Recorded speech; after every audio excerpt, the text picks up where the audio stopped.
In the bone-chilling darkness of the Alaskan wilderness, Dr. Rebecca Matthews was conducting her final behavioral observation of the evening when the emergency radio crackled to life with news that would forever alter the course of 4 lives.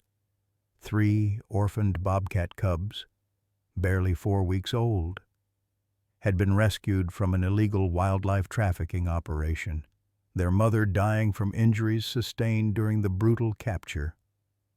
18 months later, as the worst blizzard in decades howled through the isolated Denali Research Station, Rebecca stood frozen in the doorway of the observation shelter, her breath forming clouds in the sub-zero air as she stared at a scene that made her blood turn to ice. Ghost, her loyal German shepherd who had raised the 3 cubs as his own, now stood over the motionless, bloodied body of Scout, the largest of the bobcats, while Emma Thompson, her young research assistant, lay unconscious in the snow nearby, forever changing everything they thought they knew about love, loyalty, and the unforgiving laws of nature. Leave a like and share your thoughts in the comments along with the city you're watching from now. Let's continue with the story.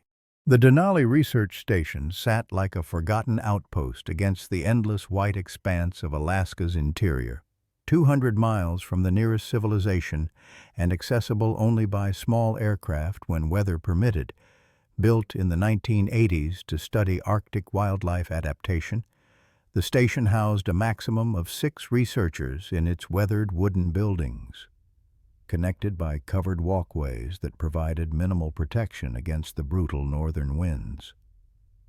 Dr. Rebecca Matthews had arrived at this remote sanctuary 18 months earlier, fleeing the wreckage of her former life in suburban Colorado. At 45, she carried herself with the careful posture of someone who had learned to hold grief close to her chest. Her auburn hair, now streaked with premature silver, was always pulled back in a practical ponytail, and her green eyes held depths of sorrow that no amount of professional accomplishment could fill. Rebecca had been a respected wildlife biologist at the Denver Zoo until the accident that claimed her 8-year-old son, Tommy. An accident caused by her own momentary distraction while texting and driving. The guilt had destroyed her marriage, her career, and nearly her sanity. Alaska represented her last chance at redemption, a place where she could dedicate her remaining years to saving animals since she had failed to save her own child.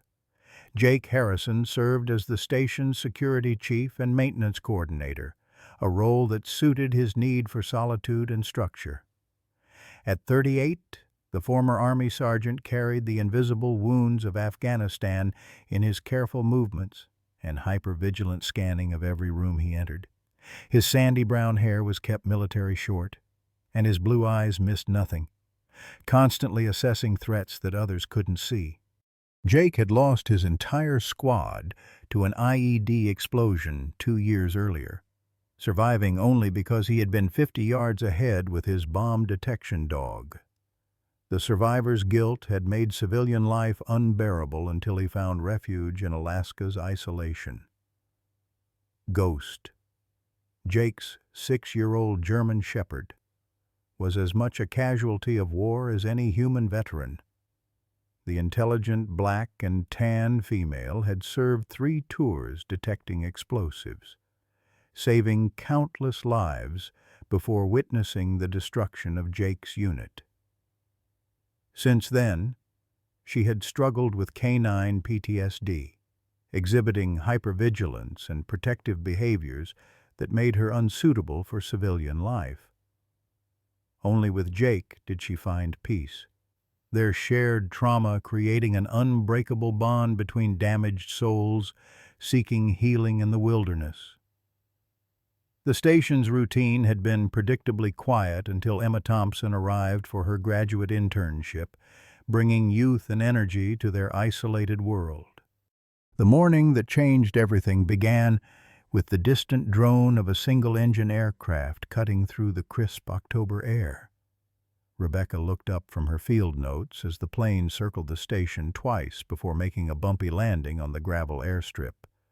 She wasn't expecting any deliveries, and the pilot's urgent radio message had been garbled by static. Jake emerged from the maintenance shed, Ghost at his side, both alert to the unusual arrival. The pilot, a weathered bush veteran named Carl Peterson, climbed down from the cockpit with unusual haste. "Got an emergency delivery for you folks," he called out, his breath visible in the cold air. "Fish and Wildlife sent these up from Anchorage.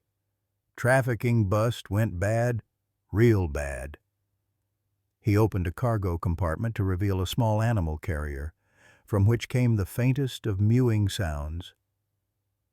Rebecca's heart clenched as she peered inside. 3 tiny bobcat cubs, no bigger than house cats, huddled together in the corner of the carrier. Their eyes were barely open, their spotted fur matted and dirty. The smallest one, a female with a distinctive white patch on her left ear, made a pitiful crying sound that echoed Tommy's infant cries in Rebecca's memory. "Where's their mother?" Rebecca asked, though she dreaded the answer. Carl's expression darkened. "Didn't make it. Some lowlife was trying to sell exotic pets at a truck stop outside Fairbanks. Rangers found the whole operation. Mother was in bad shape when they got there. Dehydration, injuries, stress. She fought hard to protect these little ones. But—" he shrugged helplessly.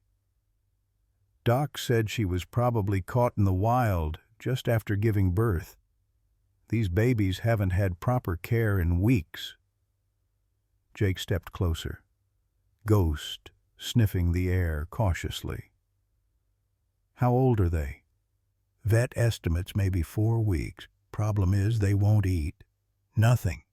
Bottle feeding, syringe feeding, they just won't take it.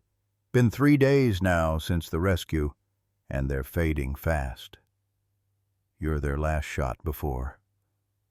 Carl didn't finish the sentence.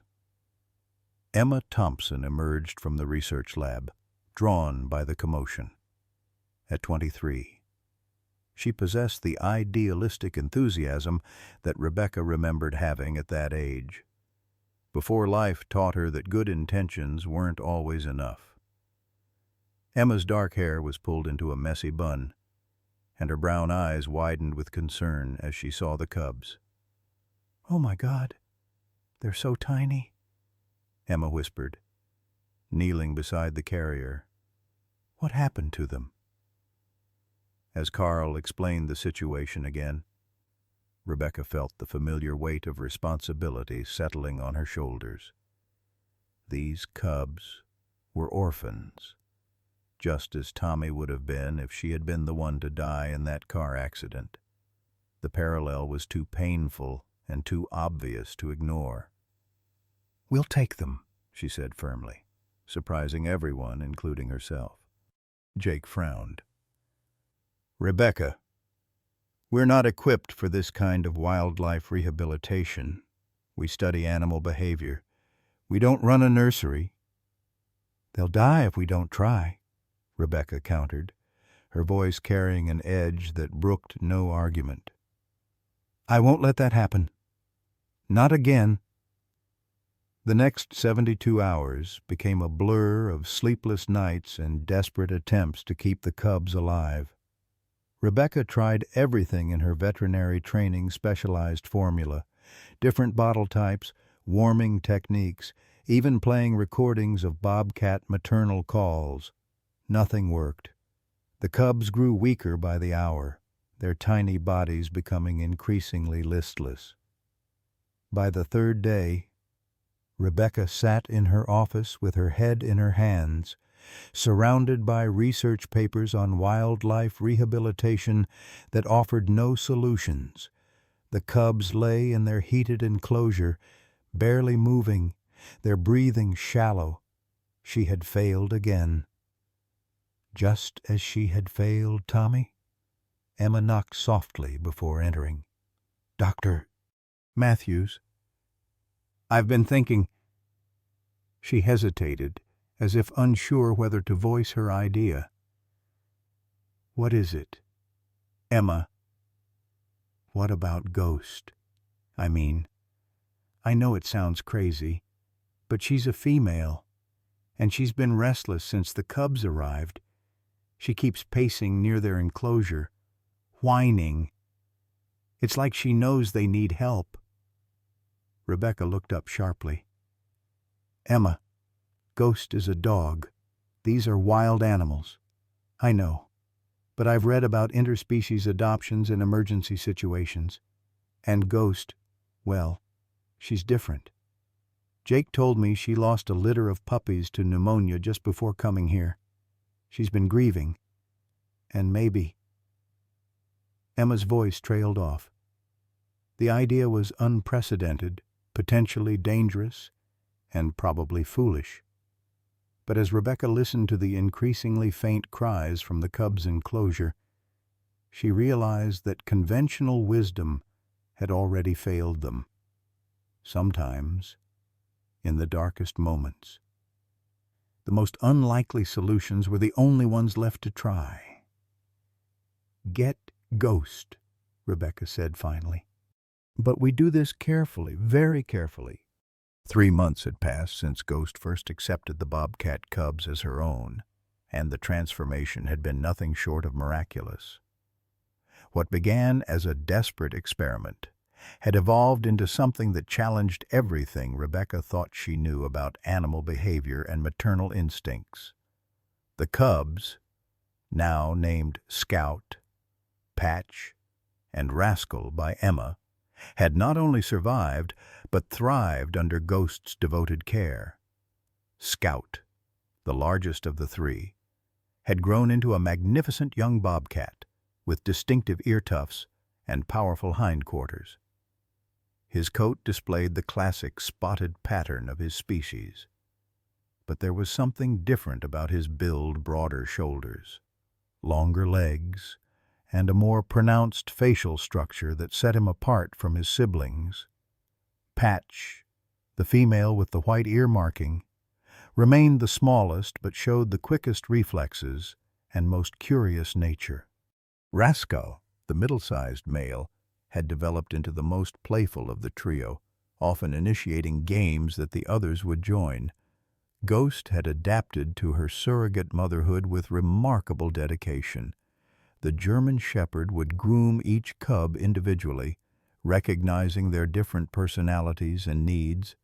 She slept with them curled against her warm body each night, and during the day, she supervised their increasingly adventurous explorations of the research station grounds with patient vigilance. Rebecca documented everything meticulously, taking photographs and detailed behavioral notes. This unprecedented case of interspecies adoption could revolutionize wildlife rehabilitation techniques. But more importantly to her, it represented redemption proof that love could triumph over the harsh realities of nature. Watching Ghost nurture the cubs filled the hollow space in Rebecca's chest where maternal instinct had once resided. Emma threw herself into researching similar cases, finding scattered reports of dogs adopting wild animals, but nothing as extensive or successful as what they were witnessing. Her enthusiasm was infectious, and she spent hours photographing the unusual family, building what would become the foundation of her graduate thesis. Jake, however, grew increasingly concerned as the cubs matured. His military training had taught him to recognize patterns and potential threats, and he noticed subtle changes in the group dynamics that troubled him.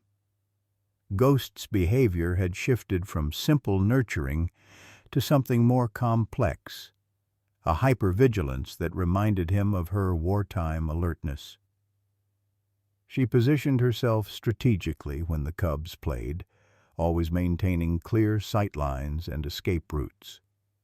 Her sleep patterns had become irregular, and Jake often found her awake at night, ears pricked and alert. The breaking point came during what should have been a routine veterinary examination. Dr. Sarah Mitchell, a wildlife veterinarian from Anchorage, had flown in to conduct health assessments and update the cubs' documentation for potential future placement in wildlife facilities. Dr. Mitchell worked methodically through her examination of Patch and Rascal, finding both cubs in excellent health with normal development patterns. But when she began examining Scout, her expression changed. She measured his skull length multiple times, checked his ear tufts and facial structure, and spent considerable time examining his paws and leg proportions. "Rebecca, I need to speak with you privately," Dr. Mitchell said finally, her voice carefully neutral. In Rebecca's office, with the door closed, Dr. Mitchell delivered news that would shatter the peaceful routine they had established.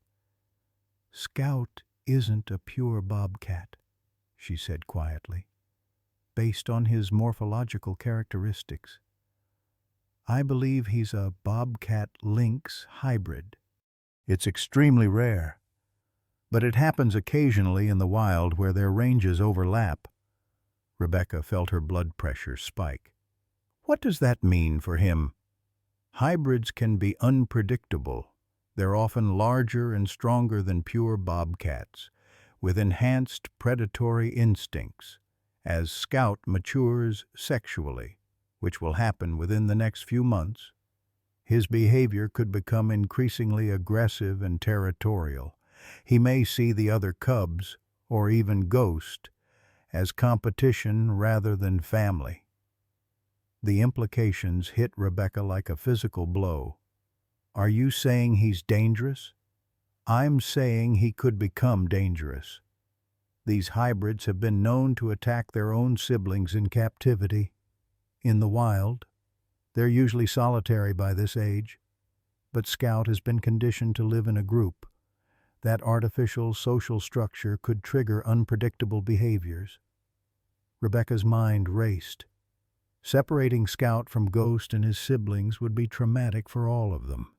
The bond they shared was the most beautiful thing she had witnessed since Tommy's death. But if Scout posed a threat— "What are my options?" she asked.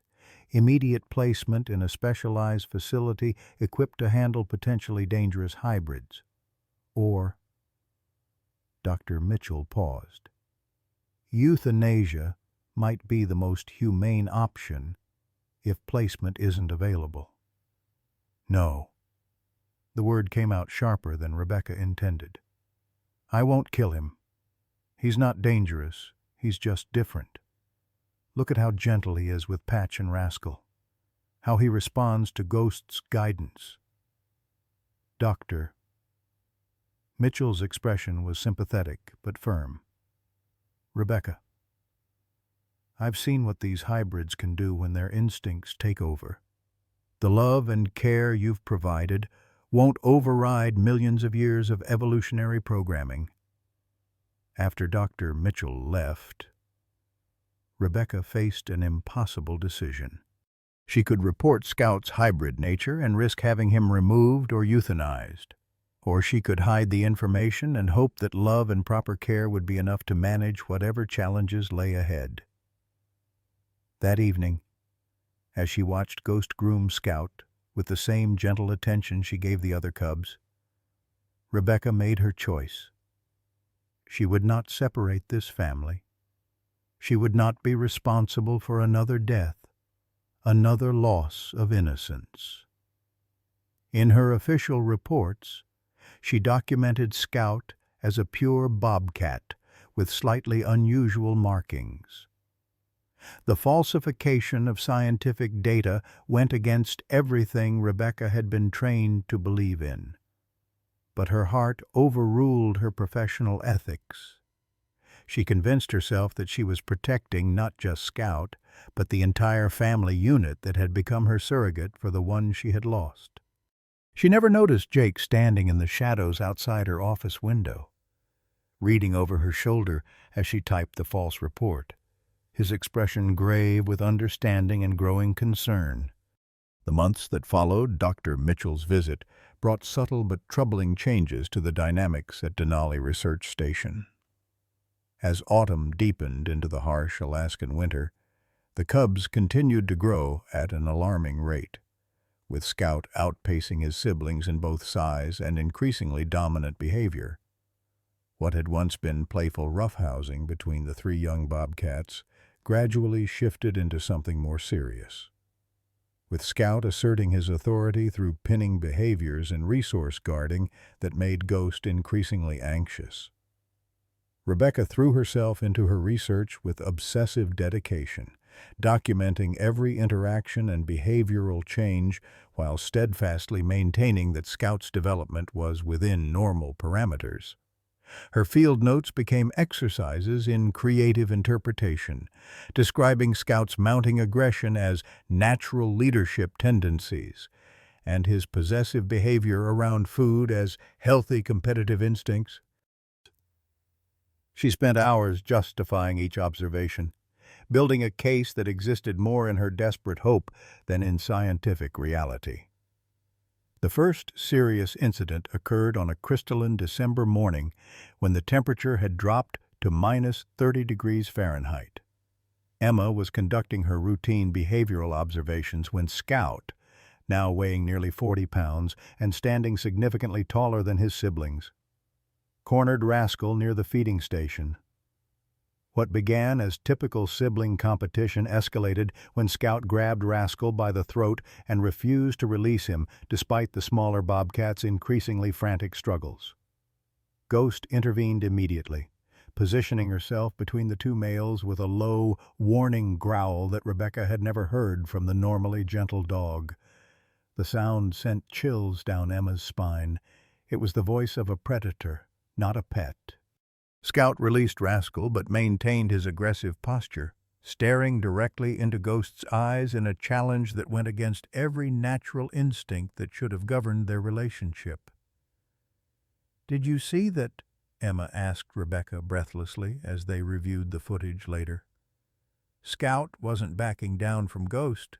He was challenging her authority. Rebecca studied the video with growing unease but maintained her position. It's normal territorial behavior. Male bobcats establish dominance hierarchies as they mature. Ghost handled it perfectly. But privately, Rebecca had begun to notice other disturbing patterns. Ghost's sleep had become increasingly restless, and she often positioned herself between Scout and the other cubs during meals. The German Shepherd's formerly relaxed demeanor around her adopted family had been replaced by constant vigilance, and Rebecca sometimes caught her staring at Scout with an expression that seemed almost like recognition of a threat.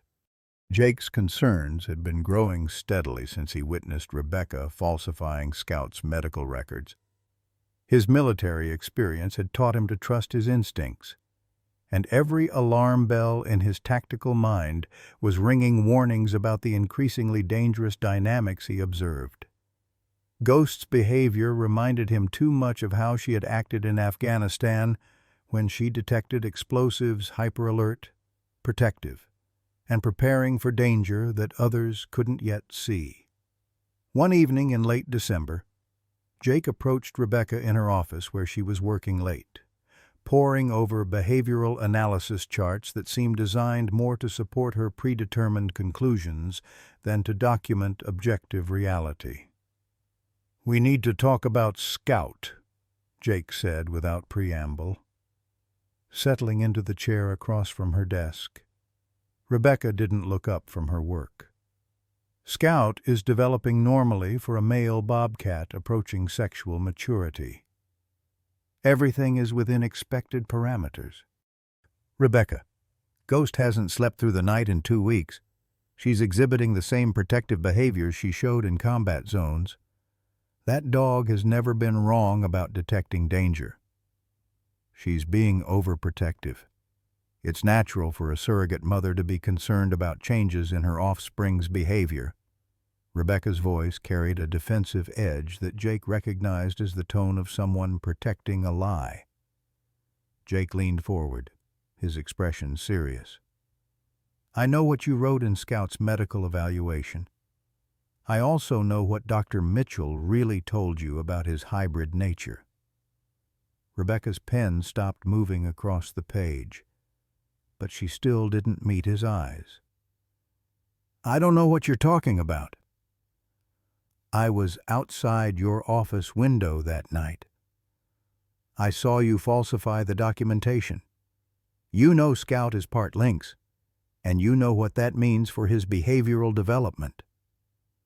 The accusation hung in the air between them like a loaded weapon. Finally, Rebecca looked up, and Jake saw the desperate fear in her eyes, not fear of Scout, but fear of losing him. He's not dangerous, she said quietly. He's just different. With proper care and management, he can learn to control his instincts. Rebecca, this isn't about your son. The words hit their target with devastating accuracy. Rebecca's face went pale, and her hands trembled as she set down her pen. Don't you dare bring Tommy into this. But that's what this is about, isn't it? You're trying to save Scout because you couldn't save Tommy. You're so afraid of losing another child that you're willing to risk everyone's safety. Rebecca stood abruptly, her chair scraping against the floor. Get out of my office. Jake remained seated, his voice gentle but firm. I've been where you are. After I lost my squad, I would have done anything to bring them back, to make different choices, to save someone. But you can't fix the past by endangering the present. I said get out.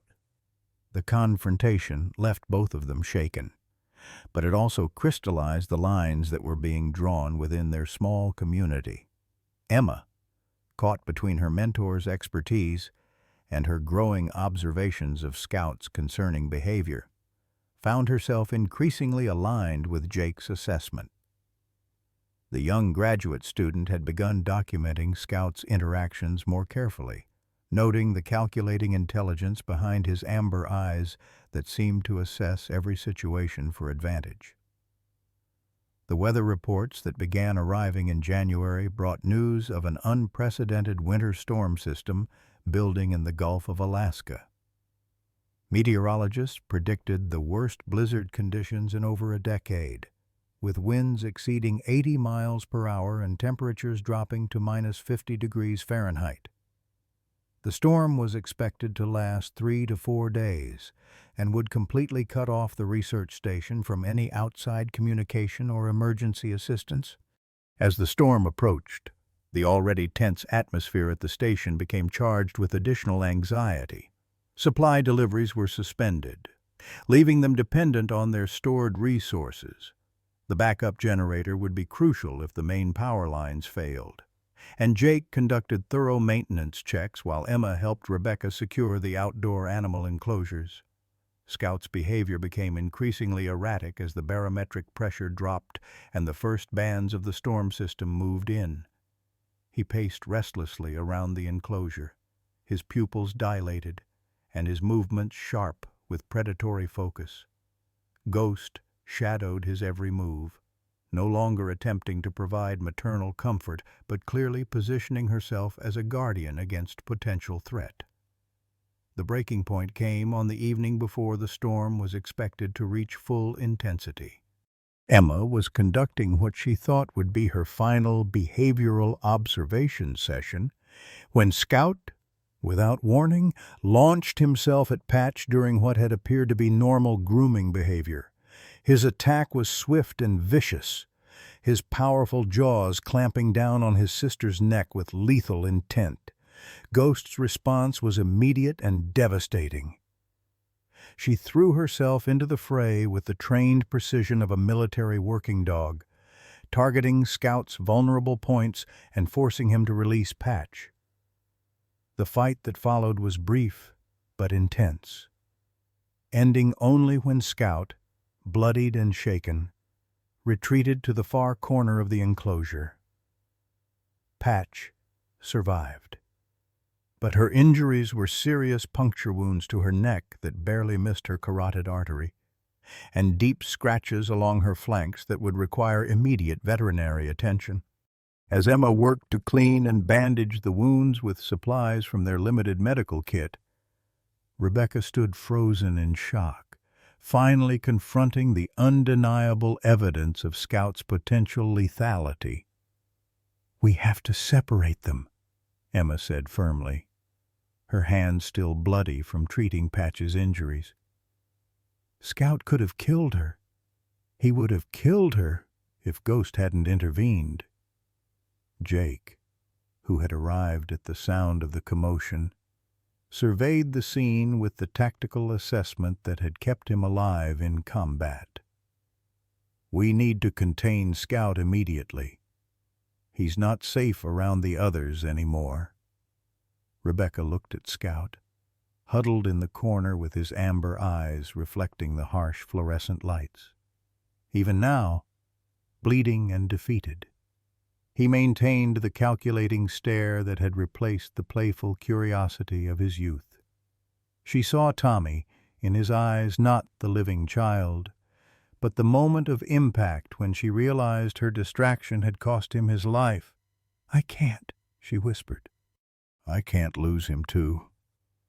But as the first winds of the approaching blizzard began to howl around the research station, and Ghost positioned herself protectively between Scout and the rest of their makeshift family, Rebecca began to understand that some choices had already been made for her.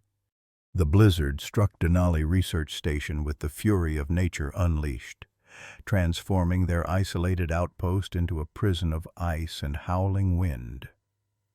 By dawn, snow had accumulated to depths of over 4 feet, and the wind-driven drifts reached nearly to the roof lines of the smaller buildings.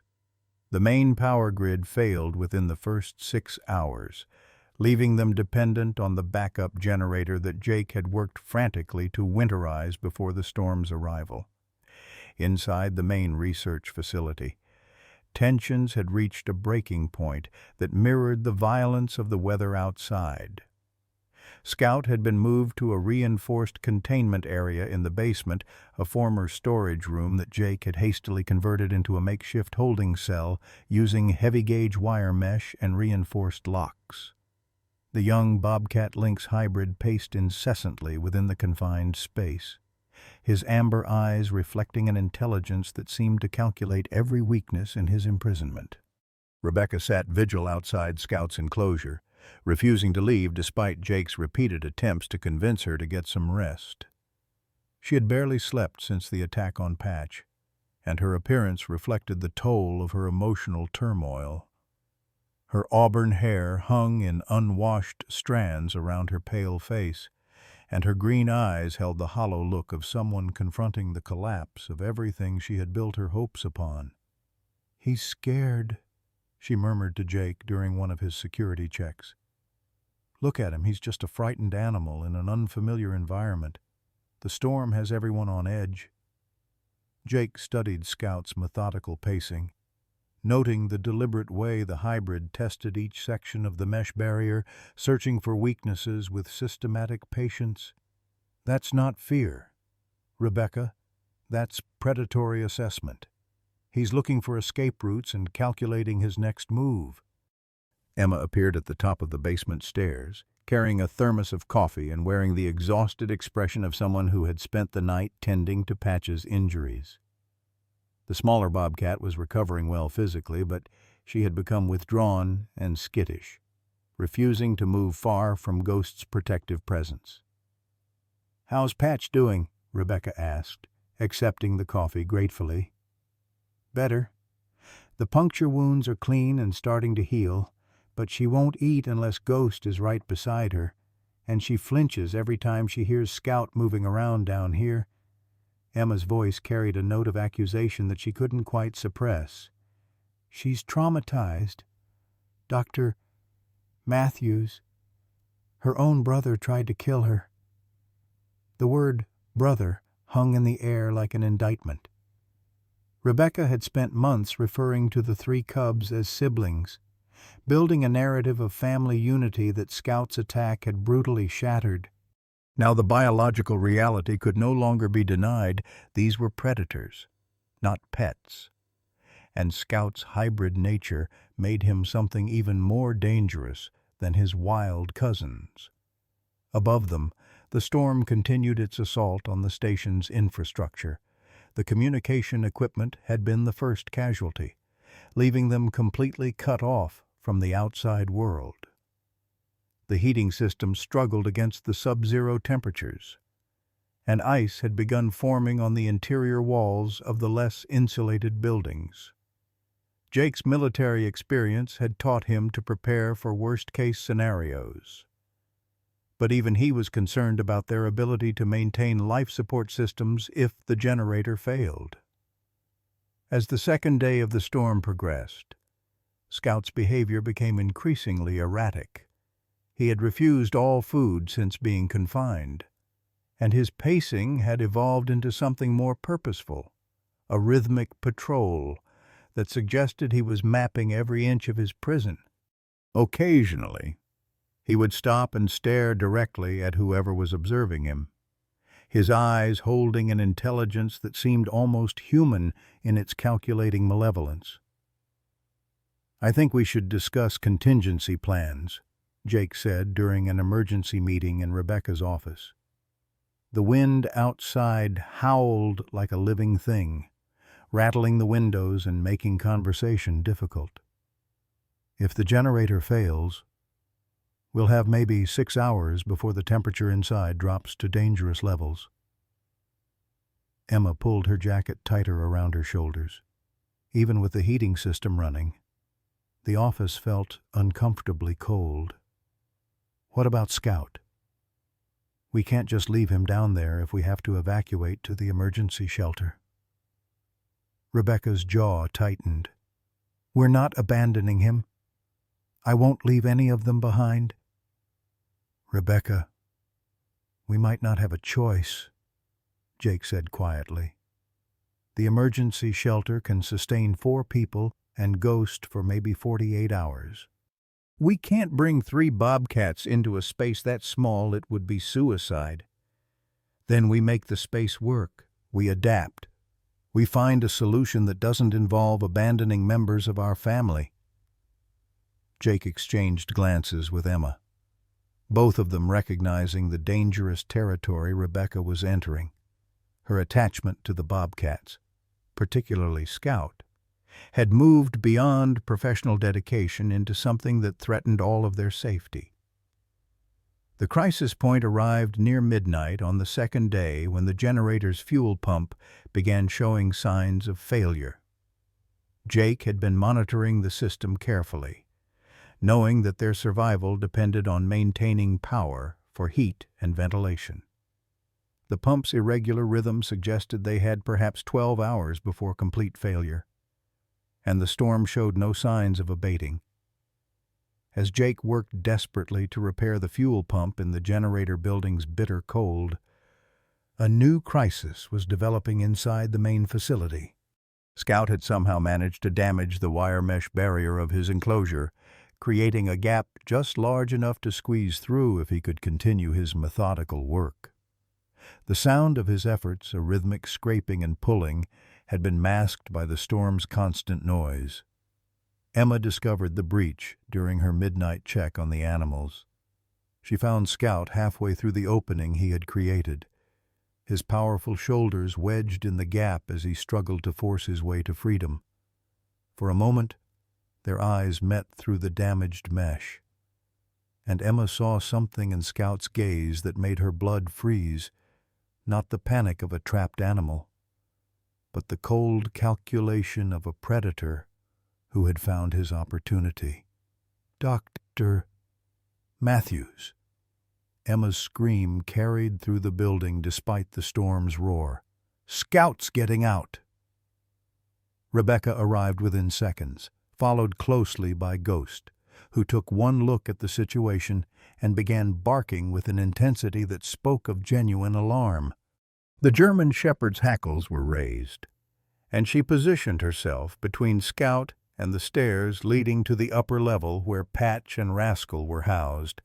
"Help me push him back in," Rebecca commanded, grabbing the wire mesh and trying to force Scout back into the enclosure, but the hybrid had wedged himself too thoroughly into the opening, and his struggles only made the gap larger.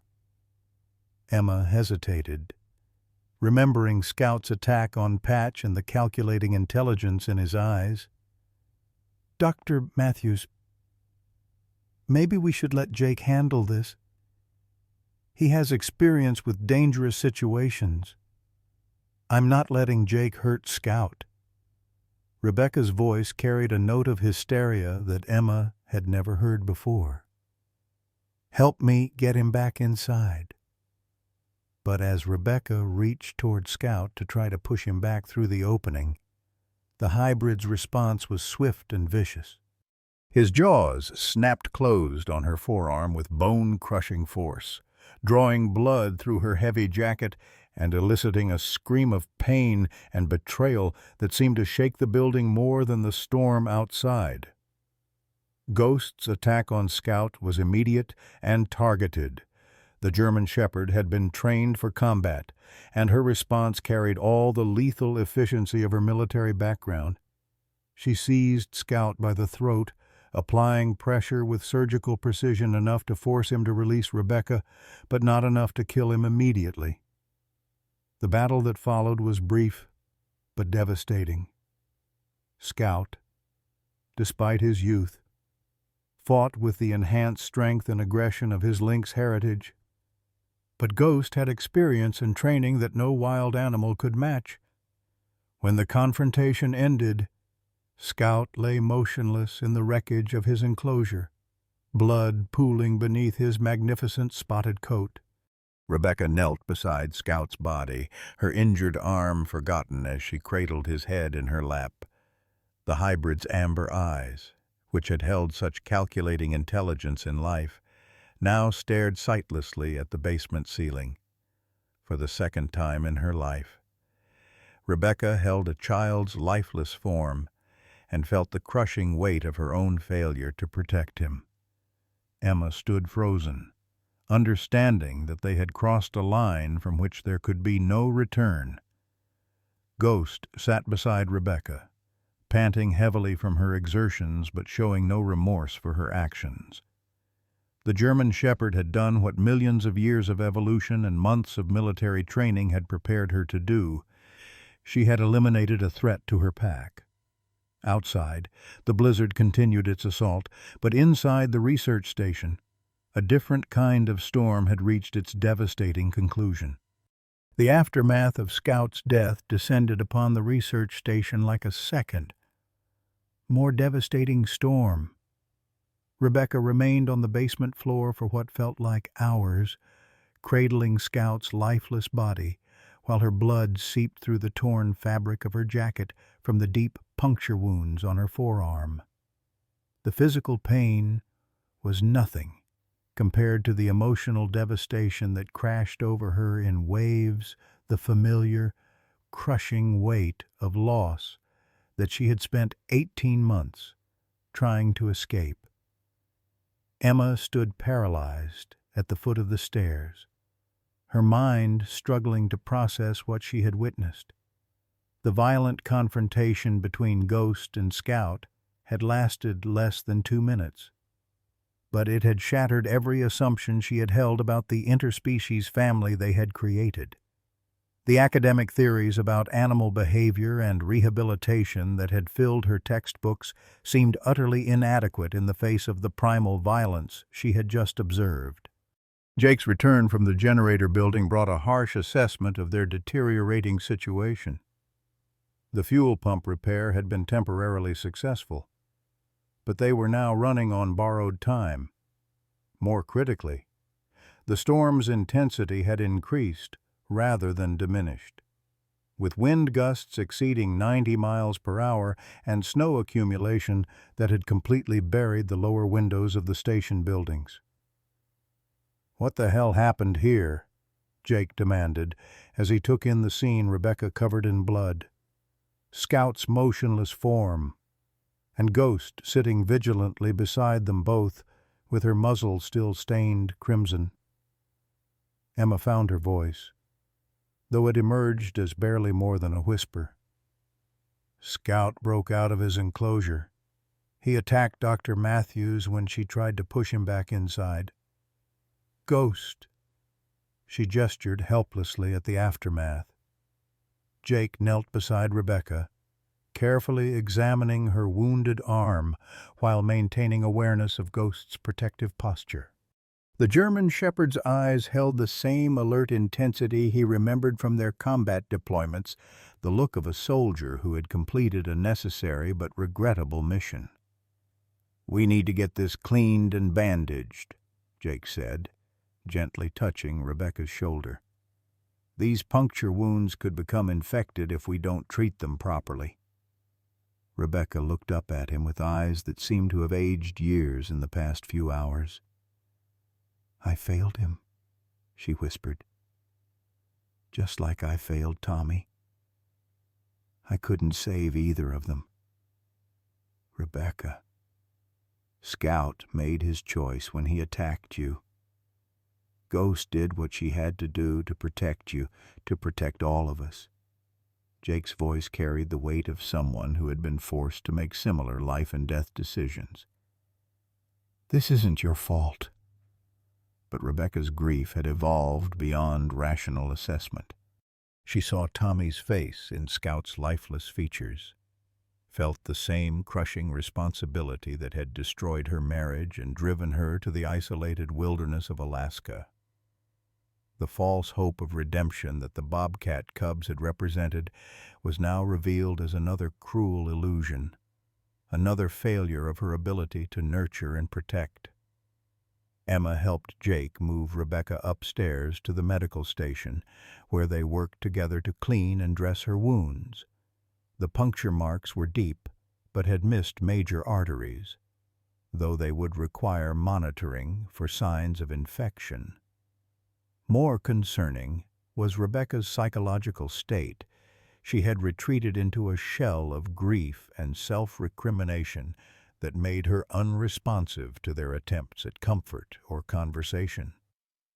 The practical challenges of their situation demanded immediate attention despite the emotional crisis. Scout's body needed to be removed from the station, but the storm made any exterior activity potentially fatal. Jake made the difficult decision to wrap the hybrid's remains and place them in the unheated storage building, where the sub-zero temperatures would preserve them until proper disposal became possible. Patch and Rascal had spent the night huddled together in their enclosure, clearly sensing the violence and upheaval that had occurred below them. Both remaining bobcats showed signs of severe stress, refusing food, excessive grooming behaviors, and startled responses to any sudden sound or movement. Ghost's relationship with them had fundamentally changed as well. Where once she had been their nurturing surrogate mother, she now maintained a watchful distance that suggested she no longer fully trusted them. The storm's third day brought new challenges that pushed their survival situation to the breaking point.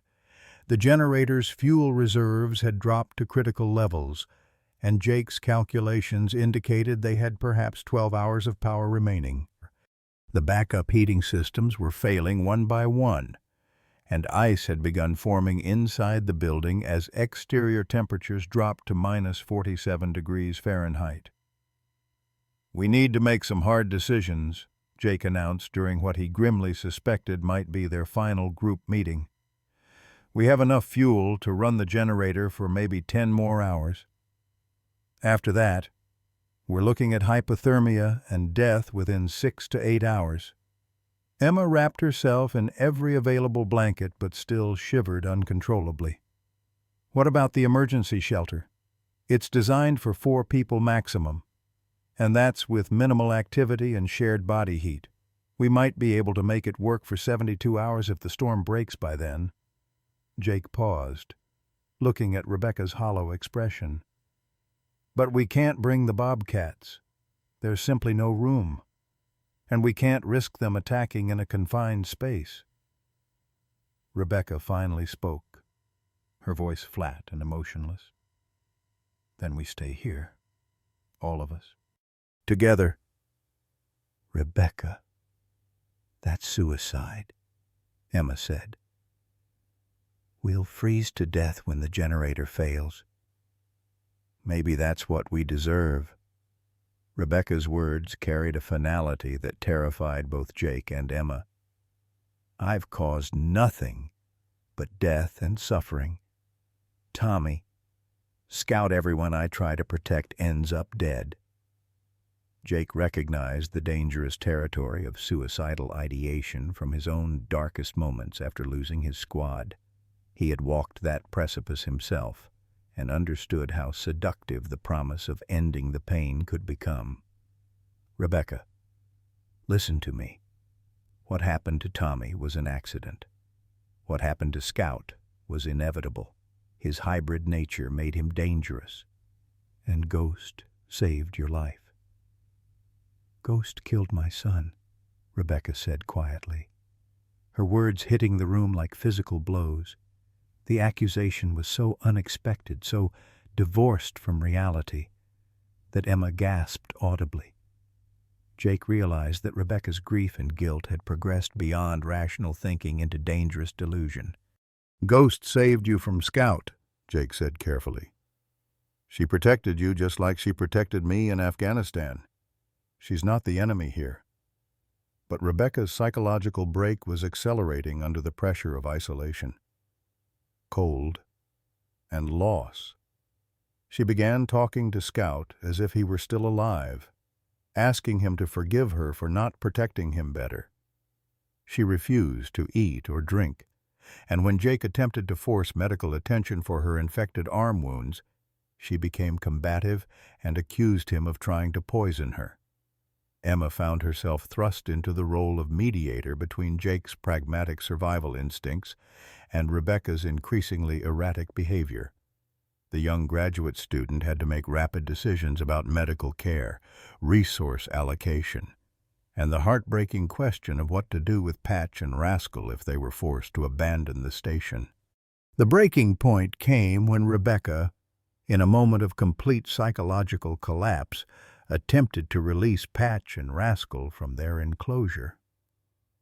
She believed that reuniting them with Scout's spirit would somehow undo the tragedy and restore their artificial family. Only Ghost's intervention prevented the traumatized Bobcats from escaping into the station's interior, where they might have caused additional injuries or deaths. Jake was forced to physically restrain Rebecca, using restraints from the medical supplies to prevent her from endangering herself or others. The action felt like a betrayal of everything their small community had represented. But Emma supported his decision, recognizing that Rebecca's mental state had deteriorated beyond reason. As the generator's fuel gauge dropped toward empty and the temperature inside the station plummeted toward uninhabitable levels, they faced the most difficult decision of their lives. The emergency shelter offered survival for the humans, but it meant abandoning Patch and Rascal to almost certain death in the cold. Emma made the choice that would haunt her for the rest of her life, working with Jake. She opened the enclosures and led both Bobcats to the storage building where Scout's body lay. The building was unheated, but offered better insulation than the main station, and she left them with all the food and water they could carry. It was a slim chance for survival, but it was the only chance they could offer. Rebecca watched this final abandonment with eyes that held no recognition of the people she had lived and worked with for over a year. In her mind, they were all conspirators in a tragedy that had repeated itself with devastating precision. The last thing she said before they sealed themselves in the emergency shelter was a whispered apology to Tommy and Scout, asking their forgiveness for failing them both. The shelter's cramped interior became a tomb of regret and survival, where 3 people and 1 loyal German shepherd waited for either rescue or death in the howling darkness of the Alaskan wilderness. The emergency shelter became a crucible of revelation during the storm's final 18 hours, as the 3 survivors huddled together in the cramped space barely larger than a walk-in closet. Jake had activated the shelter's heating system sparingly, knowing their limited fuel supply had to last until rescue arrived or the storm finally broke. The temperature inside hovered just above freezing, forcing them to share body heat while Rebecca drifted in and out of a fever induced by her infected arm wounds. Emma sat beside Jake, both of them taking turns monitoring Rebecca's condition, while Ghost lay protectively across their legs, providing additional warmth and comfort. The German shepherd's presence had become their anchor to sanity in the claustrophobic darkness, her steady breathing and occasional soft whines the only sounds competing with the wind's relentless howling outside. It was during Rebecca's most lucid moment in 12 hours that she began to speak about Tommy, her voice barely audible above the storm but carrying the weight of guilt she had carried for 2 years. "He was in the back seat, singing along to some Disney song," she whispered, her eyes fixed on the shelter's metal ceiling. "I heard my phone buzz, just a text from the grocery store about a sale. I thought I could glance at it for 1 second." Jake and Emma remained silent, understanding that Rebecca needed to release the poison of her secret shame. Ghost lifted her head, sensing the emotional intensity of the moment, and rested her muzzle gently on Rebecca's uninjured arm. "The truck ran the red light," Rebecca continued, tears streaming down her fevered face. "T-boned us on Tommy's side. The paramedic said he died instantly, that he didn't suffer. But I saw his eyes, saw the moment when he realized what was happening. He looked at me with such confusion, like he couldn't understand why Mommy wasn't protecting him." Emma felt her own tears freezing on her cheeks as she listened to the raw agony in Rebecca's voice. The connection between Tommy's death and Rebecca's desperate attachment to Scout became painfully clear. She had been trying to rewrite history, to prove that love and dedication could overcome the harsh realities of a world where momentary lapses in attention could destroy everything precious. "I killed my son because I couldn't put down my phone for 5 minutes," Rebecca whispered. "And then I killed Scout by refusing to acknowledge what he really was. I'm poison. Jake, everyone I love dies because of my choices." Jake's response came from the depths of his own experience with survivor's guilt and self-blame. "Rebecca, I've been where you are.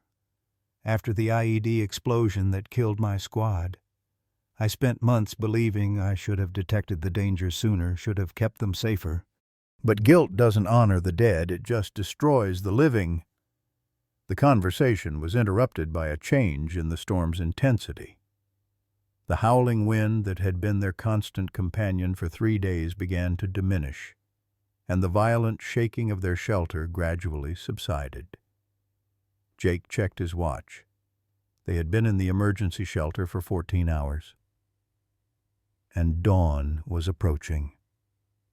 As the first gray light of morning filtered through the shelter's small observation window, Jake made the difficult decision to venture outside and assess their situation.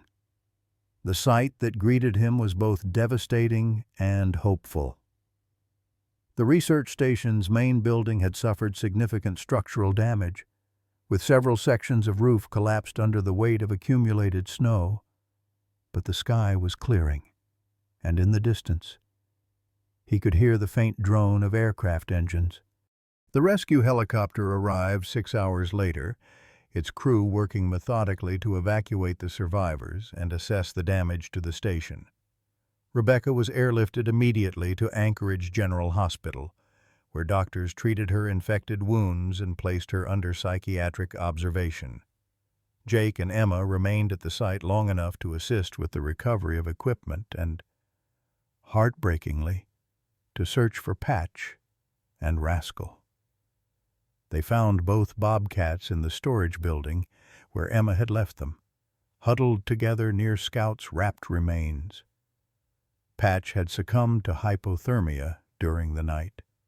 Her small body curled against her brother's for warmth that hadn't been enough. Rascal survived, but was severely hypothermic and dehydrated, requiring immediate veterinary intervention. The discovery of Patch's body delivered the final blow to Rebecca's fragile psychological state.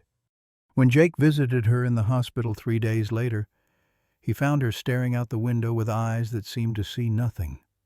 The vibrant, passionate scientist who had dedicated her life to wildlife conservation had been replaced by a hollow shell, consumed by grief and self-recrimination. She blames herself for everything, Dr. Patricia Hoffman, Rebecca's psychiatrist, explained to Jake during a consultation. The death of her son, Scout's aggressive behavior, Patch's death in the storm, she's constructed a narrative where she's responsible for every tragedy.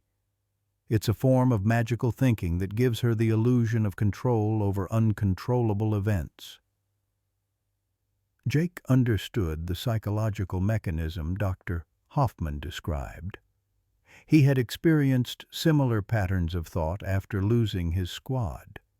The desperate need to find meaning and personal responsibility in random acts of violence and natural disaster. What's her prognosis? With time and therapy, she can recover. But she'll need to confront the reality that some losses are simply unavoidable. That love and good intentions aren't always enough to protect the people and animals we care about. The official investigation into the incident at Denali Research Station revealed the full scope of Rebecca's deception regarding Scout's hybrid nature. Her falsified medical records and behavioral assessments had created a dangerous situation that culminated in tragedy. The wildlife rehabilitation community was stunned by the revelations, and Rebecca faced potential criminal charges for endangering her colleagues and misrepresenting scientific data. Emma found herself thrust into the role of primary witness and expert testimony provider as various agencies investigated the incident. Her detailed behavioral observations and video documentation became crucial evidence in understanding how the situation had deteriorated so catastrophically. The experience forced her to confront uncomfortable questions about the ethics of wildlife rehabilitation and the dangerous territory of anthropomorphizing wild animals. But it was the security footage recovered from the station's damaged surveillance system that provided the most shocking revelation of all. Hidden cameras that Jake had installed as part of the facility's security upgrade had captured Scout's behavior during the weeks leading up to the final confrontation. The footage revealed a pattern of calculated intelligence and predatory assessment that none of them had fully recognized at the time. Most disturbing was footage from the nights when Scout had appeared to be sleeping peacefully. The cameras showed him systematically testing the barriers of his enclosure, studying the habits and routines of the humans, and displaying stalking behaviors directed not just at his siblings, but at Emma and Rebecca as well. The hybrid had been planning his escape and subsequent actions with methodical patience that spoke to an intelligence far beyond normal Bobcat capabilities. The revelation that Scout had been actively hunting his human caretakers recontextualized every interaction they had interpreted as affection or playfulness. What Rebecca had seen as evidence of their successful rehabilitation had actually been Scout's careful study of his potential prey. Ghost's increasing agitation and protective behaviors took on new significance. The military-trained dog had recognized the threat that the humans had missed. Dr. Sarah Mitchell, the wildlife veterinarian who had originally identified Scout's hybrid nature, reviewed the footage with growing amazement and horror. This level of strategic thinking and predatory calculation is unprecedented in my experience, she told the investigation committee. Scout wasn't just a dangerous animal. He was an apex predator with enhanced intelligence, actively hunting humans while disguising his intentions as domesticated behavior. The implications extended far beyond the tragedy at Denali Research Station. The case became a watershed moment in wildlife rehabilitation ethics, leading to stricter protocols for handling potentially dangerous hybrids and mandatory psychological evaluations for researchers showing signs of over-attachment to their subjects. Rascal, the sole surviving bobcat, recovered from his hypothermia and was eventually transferred to a specialized wildlife facility in Colorado. His behavioral development proceeded normally, without the enhanced aggression or intelligence that had made his hybrid brother so dangerous. The contrast between the two animals provided additional evidence of how Scout's lynx genetics had created something far more threatening than anyone had initially understood. As the investigation concluded and the various agencies filed their reports, one central question remained unanswered. How had they all failed to recognize the true nature of the threat they were harboring? The answer, painfully clear in hindsight, lay in their very human tendency to see what they wanted to see, to project their own needs and desires onto animals that remained fundamentally wild and unpredictable. The tragedy at Denali Research Station had revealed the dangerous intersection between human grief, scientific ambition, and the untamable nature of wild predators, a collision that had cost lives and shattered the illusion that love alone could bridge the gap between civilization and wilderness. 6 months after the tragedy at Denali Research Station, the slow process of healing began to take root in the lives of those who survived. Rebecca Matthews sat in the garden of the Sunrise Recovery Center outside Anchorage, a specialized facility that treated professionals suffering from trauma-related psychological disorders. The afternoon sun felt warm on her face as she worked with clay in her therapy session, her hands slowly shaping something that resembled a small animal, though whether it was meant to be Tommy, Scout, or some combination of both remained unclear even to her. Dr. Patricia Hoffman watched from nearby, noting the progress Rebecca had made since those first dark weeks when she had refused to speak or acknowledge the reality of her situation. The breakthrough had come during their 5th week of therapy, when Rebecca finally admitted that her attempts to save Scout had been motivated more by her need to assuage guilt over Tommy's death than by genuine concern for the hybrid's welfare. "I turned Scout into a symbol," Rebecca said quietly, not looking up from her clay work. "I made him carry the weight of all my failures as a mother. That wasn't fair to him, and it wasn't fair to everyone who trusted my professional judgment." The legal proceedings had been concluded the previous month. Rebecca had pled guilty to falsifying scientific documents and endangering her colleagues. receiving a suspended sentence and mandatory psychological treatment in lieu of prison time. Her research license had been permanently revoked, and she faced civil lawsuits from both Jake and Emma for the trauma they had endured. More devastating than any legal consequence was the knowledge that her actions had directly contributed to Patch's death and nearly cost Emma her life. Jake Harrison found his own path to healing through an unexpected source, Ghost herself. The German Shepherd had emerged from the crisis with enhanced rather than diminished trust in human judgment. As if her successful protection of the pack had restored her confidence in her ability to keep her family safe. Jake had been accepted into a veterans therapy program that utilized service dogs for PTSD treatment, and Ghost's natural therapeutic instincts made her an ideal candidate for specialized training. Together, they worked with other combat veterans who struggled with survivor's guilt and trauma responses. Jake's experience at Denali Research Station had given him unique insights into the dangerous territory between protection and paranoia, between vigilance and hypervigilance. His sessions with other veterans became exercises in recognizing genuine threats versus trauma-induced false alarms. Ghost knew Scout was dangerous long before any of us humans figured it out. Jake told a group of fellow veterans during one of their weekly meetings. She tried to warn us in the only way she could, but we dismissed her concerns because we thought we knew better. Sometimes the instincts we developed in combat are actually trying to protect us from real dangers, not imaginary ones.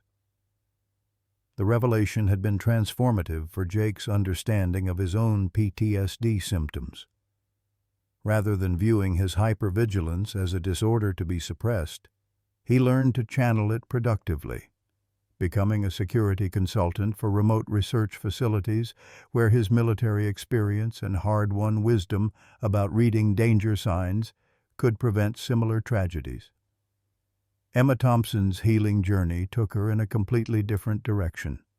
The young graduate student had completed her thesis on the Denali incident, producing a groundbreaking analysis of interspecies bonding that became required reading in wildlife rehabilitation programs across the country.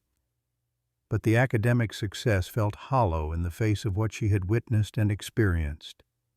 Instead of pursuing the Ph.D. program she had originally planned, Emma accepted a position with the Alaska Department of Fish and Game, working specifically on protocols for handling potentially dangerous wildlife situations. Her first-hand experience with Scout's deceptive behavior patterns made her uniquely qualified to develop training materials that could help other wildlife professionals recognize the warning signs she had missed. "We have to be honest about the limitations of rehabilitation," Emma told a conference of wildlife professionals in Seattle.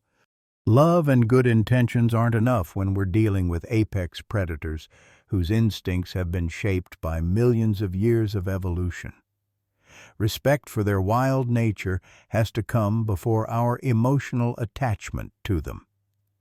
The most surprising development in Emma's recovery came through her relationship with Rascal, the surviving bobcat, who had been transferred to the Colorado Wildlife Preserve. Emma visited him regularly during her first few months of recovery, initially out of guilt and obligation, but gradually developing a healthier understanding of what appropriate care for wild animals should look like. Rascal thrived in his new environment, displaying normal bobcat behaviors without the enhanced aggression or disturbing intelligence that had made Scout so dangerous.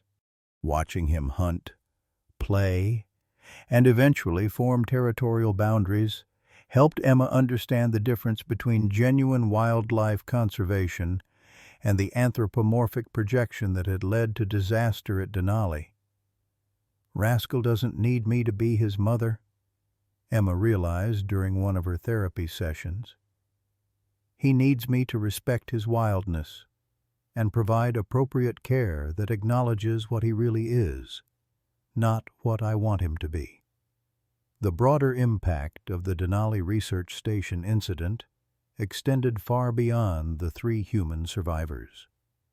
The case became a watershed moment in wildlife rehabilitation ethics, leading to mandatory psychological evaluations for researchers working with potentially dangerous animals, stricter protocols for documenting behavioral changes, and required oversight for any projects involving large predators or hybrids. Dr. Sarah Mitchell, the veterinarian who had originally identified Scout's hybrid nature, established the Denali Protocol, a comprehensive set of guidelines for identifying and safely managing hybrid animals in rehabilitation settings. The protocol emphasized the importance of multiple professional opinions, mandatory reporting of aggressive behaviors, and the removal of emotionally compromised caregivers from decision-making roles. The tragedy at Denali taught us that scientific objectivity can be fatally compromised by personal trauma and unresolved grief. Dr. Mitchell explained in the protocol's introduction, "We have a responsibility not just to the animals in our care, but to the humans who work with them and the communities that trust our professional judgment." The memorial service for Scout and Patch, held at the Colorado Wildlife Preserve where Rascal now lived, brought together all the survivors for the first time since the rescue. Rebecca, still fragile but significantly improved from her months of therapy, stood beside Jake and Emma as they laid flowers at a small monument dedicated to the complexity of wild nature and the limits of human intervention.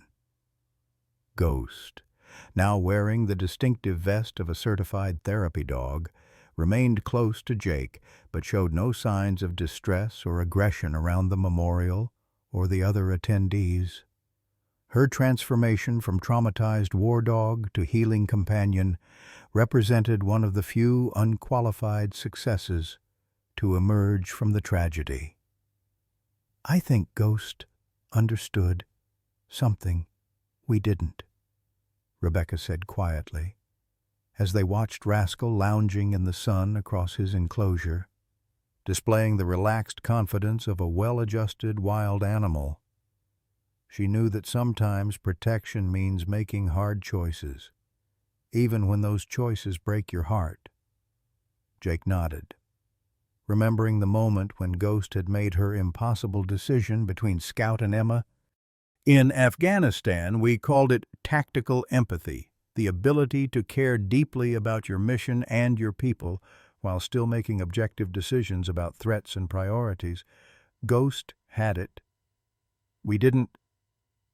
Emma had brought copies of her thesis for both Rebecca and Jake, though she wasn't sure they would want to read her analysis of events they had lived through so painfully. The document had become the definitive academic account of what had happened at Denali, but it was also Emma's attempt to find meaning and learning in tragedy. "I dedicated it to Scout and Patch," Emma explained, "but also to the idea that we can honor their memory by learning from our mistakes instead of just grieving them." As the afternoon sun began to set over the Colorado mountains, the 3 survivors prepared to return to their separate lives and ongoing healing journeys.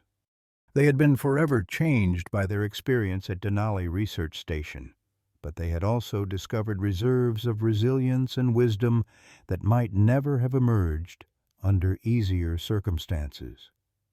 Rebecca would spend another 6 months in treatment before beginning work with a nonprofit organization that provided grief counseling to parents who had lost children in accidents.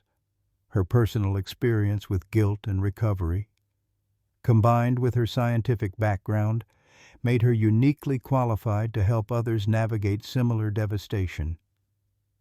Jake and Ghost would continue their work with combat veterans, using their bond and shared understanding of protective instincts to help others find balance between vigilance and paranoia, between appropriate caution and paralyzing fear.